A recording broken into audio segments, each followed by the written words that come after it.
Shalom, Bapak Ibu yang dikasihi dan diberkati oleh Tuhan. Kali ini saya akan menceritakan satu berita yang hari-hari ini sedang viral. Dan berita ini adalah satu berita tentang duka. Saya percaya Bapak Ibu pasti tahu tentang apa yang saya akan sampaikan saat ini. Yaitu berita duka yang datang dari seorang penyanyi rohani namanya Melita Sidabutar. Saya sendiri sebetulnya tidak terlalu mengenal siapa almarhumah Melita ini. Tetapi ada beberapa lagu yang saya juga nyanyikan di gereja, di pelayanan.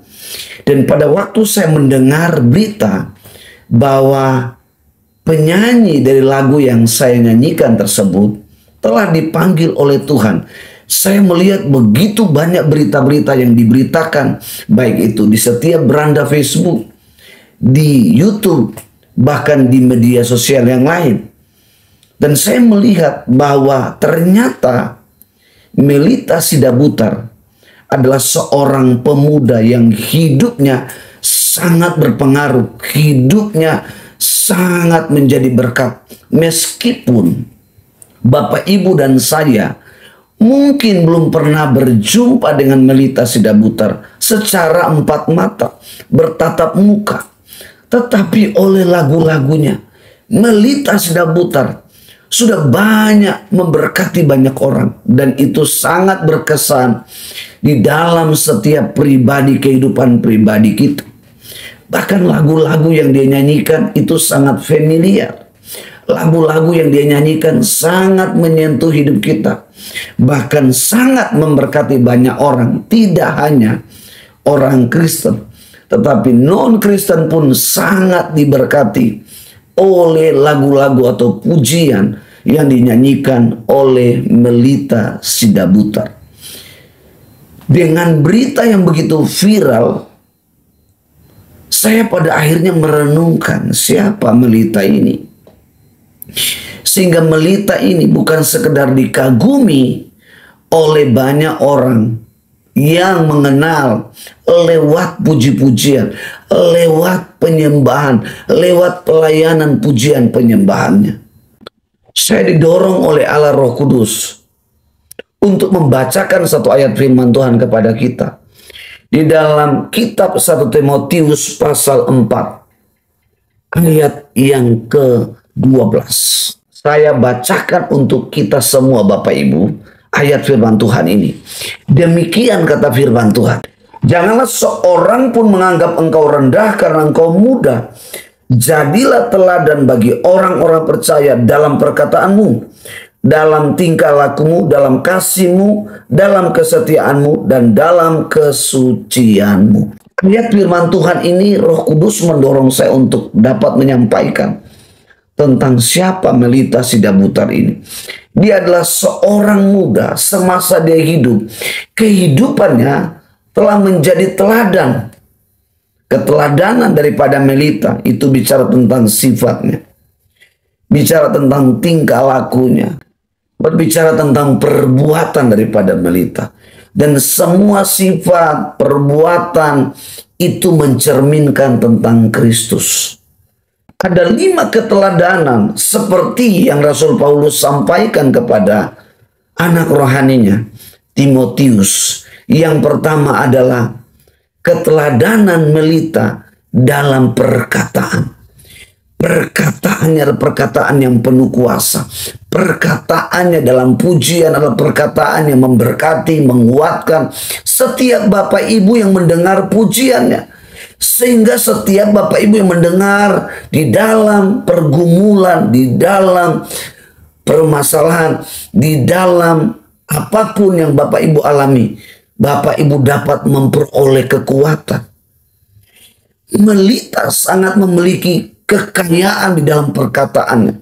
Perkataannya adalah perkataan yang penuh dengan lemah lembut. Perkataannya penuh dengan hikmat. Sehingga begitu berkesan ketika Melita harus dipanggil oleh Bapa di sorga kembali ke rumahnya yang kekal. Yang kedua, keteladanan daripada Melita sesuai firman Tuhan ini adalah dalam tingkah laku. Tingkah laku itu bicara tentang perangainya. Tingkah laku itu bicara tentang perbuatannya. Tingkah laku itu bicara tentang kehidupan sehari-hari yang Bapak Ibu bisa lihat. Mungkin kita di antara Bapak Ibu tidak melihat kehidupan keseharian daripada Melita. Tetapi kita bisa melihat dari buah-buah perbuatannya. Lewat apa? Lewat pelayanan. Lewat apa? Lewat hubungannya dengan Tuhan. Lewat apa? Lewat imannya dengan Tuhan. Dan ini sungguh menyenangkan. Sehingga tidak tercium, tidak terlihat, tidak terdengar oleh kita tentang perbuatan-perbuatan yang mencemarkan. Tetapi justru perbuatan-perbuatan Melita adalah perbuatan yang sungguh mengharumkan.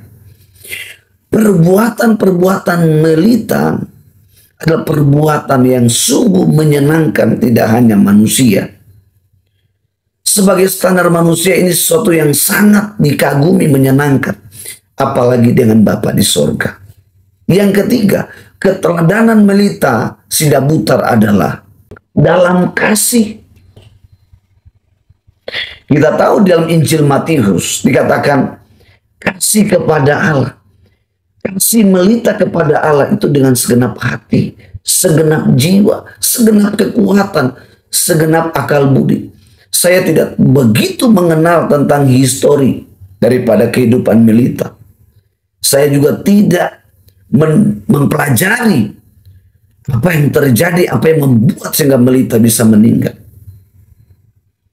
Saya amat yakin bahwa kehadiran Melita adalah satu rancangan Tuhan. Meskipun mungkin kita katakan dia sangat muda. Secara usia memang muda. Tetapi secara keteladanan dia sudah dewasa. Secara keteladanan dia sudah membuktikan tentang Kristus lewat hidupnya. Itu sebabnya kasih kepada Allah itu dapat diwujudkan melalui karya-karyanya, melalui kehidupannya. Sehingga kita merasa Melita itu adalah seorang yang sangat familiar, seorang yang sangat dekat dengan hidup kita. Karena melalui karya-karyanya.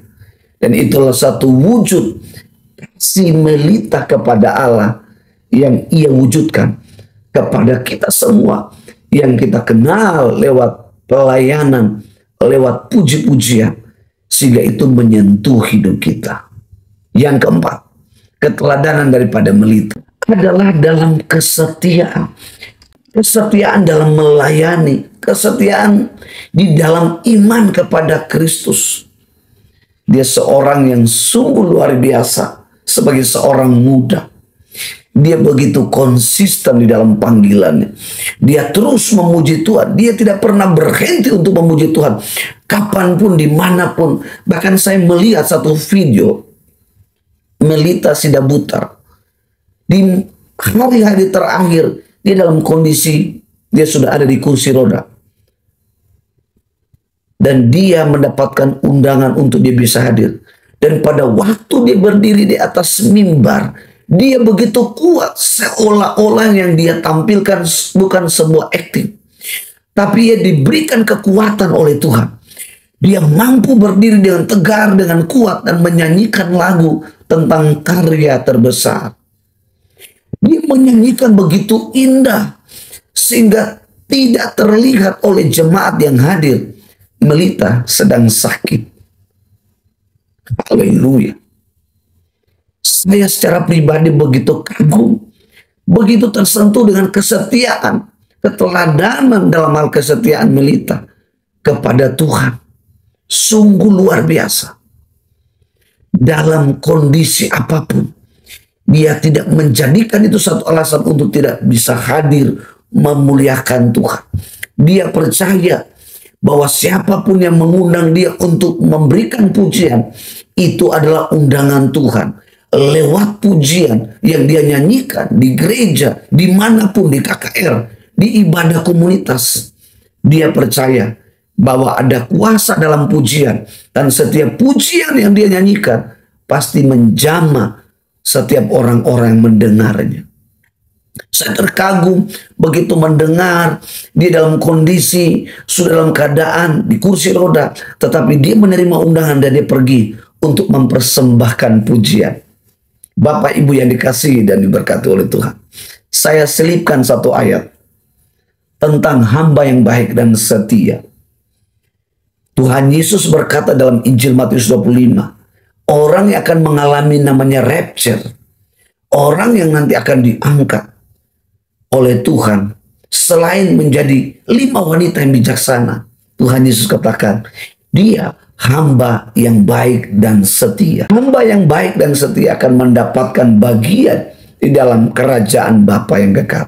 Saya percaya Melita adalah seorang muda yang disebut sebagai hamba yang baik dan setia, dan dia mendapatkan bagian di dalam kerajaan Bapa yang kekal, sesuai dengan keteladanan kesetiaan di dalam panggilannya. Haleluya. Dan yang terakhir, keteladanan Melita adalah dalam kesucian. Dia begitu menjaga kekudusannya sebagai seorang muda, sehingga dia tidak tercemar di dalam pergaulannya. Bahkan saya mendengar pada waktu ibadah penghiburan, pacarnya hadir dan dia mengatakan bahwa tahun depan mereka sudah punya rencana untuk menikah. Saya melihat bahwa pribadi Melita begitu luar biasa menjaga kesuciannya sebagai seorang wanita muda, sehingga dia tidak sembarangan. Dia memilih pasangan hidup adalah pasangan yang seiman. Memilih pasangan hidup adalah pasangan yang hidup dalam satu visi, satu tujuan untuk melayani dan memuliakan Tuhan. Ketika pacarnya menceritakan tentang bagaimana perjalanan hidup mereka, hubungan mereka, semua adalah menceritakan bukan tentang mereka berdua, tetapi semua tentang Tuhan. Bahkan berkali-kali mereka hadir, pacarnya mengiringi dia untuk bernyanyi, mengiringi dia dengan musik, dan Melita bernyanyi memuliakan Tuhan. Ini sungguh luar biasa.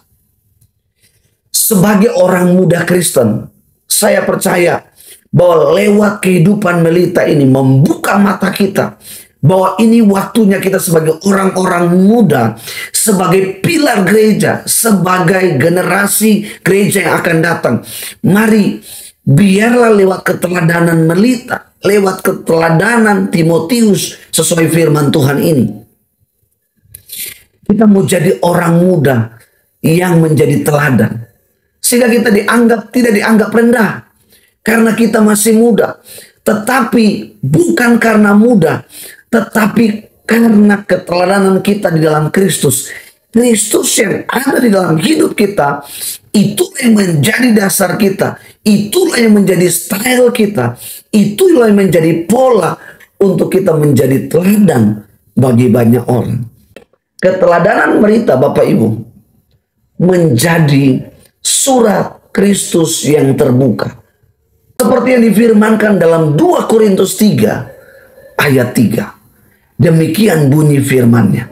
Karena telah ternyata bahwa kamu adalah surat Kristus yang ditulis oleh pelayanan kami.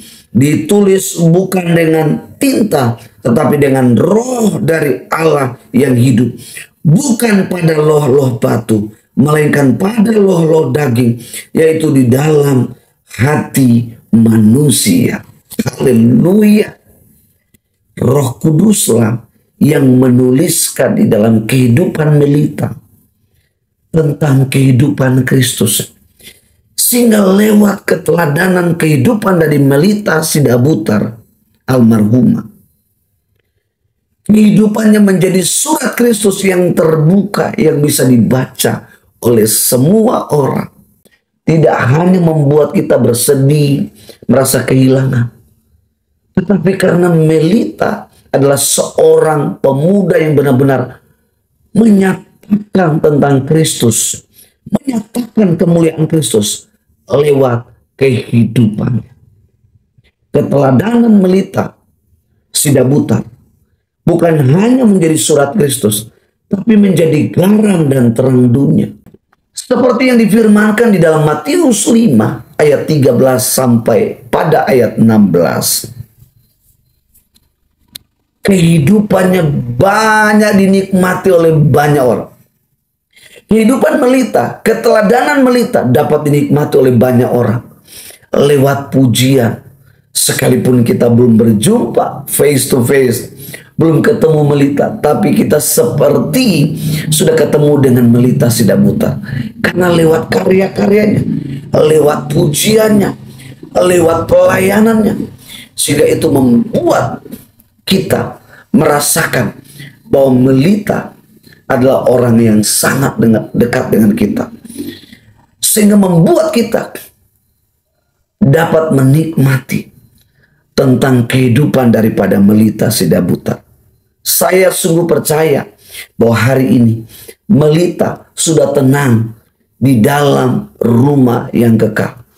Melita tidak lagi menderita dengan melawan setiap arus-arus dunia yang ada dalam hidupnya maupun di luar kehidupannya, di komunitasnya, bahkan di dalam lingkungan pelayanannya. Hari ini Melita disambut oleh Bapa di sorga di rumah yang kekal.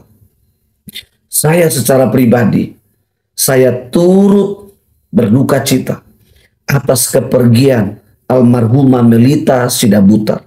Doa saya, kiranya Allah Roh Kudus memberikan kekuatan, penghiburan bagi papa dan mama, serta saudara sanak saudara daripada Melita Sidabutar. Percayalah bahwa semua yang terjadi ini berdasarkan kedaulatan Tuhan. Dan semua itu adalah keputusan Tuhan yang terbaik. Meskipun ini membuat orang tua keluarga merasa kehilangan, hancur hati. Oleh karena anak yang mereka cintai, anak yang disayangi, anak yang diharapkan untuk selalu bersama-sama dengan mereka. Hari ini tidak lagi bersama-sama. Dia telah kembali ke rumah Bapa di sorga. Karena itu, sebagai orang muda hari ini, persiapkan dirimu, jadikanlah hidupmu menjadi teladan bagi orang percaya, bagi banyak orang, bagi keluarga Melita. Persiapkan dirimu hari ini untuk satu kelak nanti, sama seperti Melita dan saudara kembarnya adalah Melisa. Kita semua akan dijemput oleh Bapa di sorga. Kita semua akan dijemput oleh Kristus. Dan kita akan kembali ke rumah Bapa yang kekal. Karena itu, persiapkanlah diri kita masing-masing. Supaya satu kelak nanti dia datang. Kita sudah siap untuk dijemput kembali ke rumah Bapa yang kekal. Tuhan Yesus memberkati kita semua. Shalom.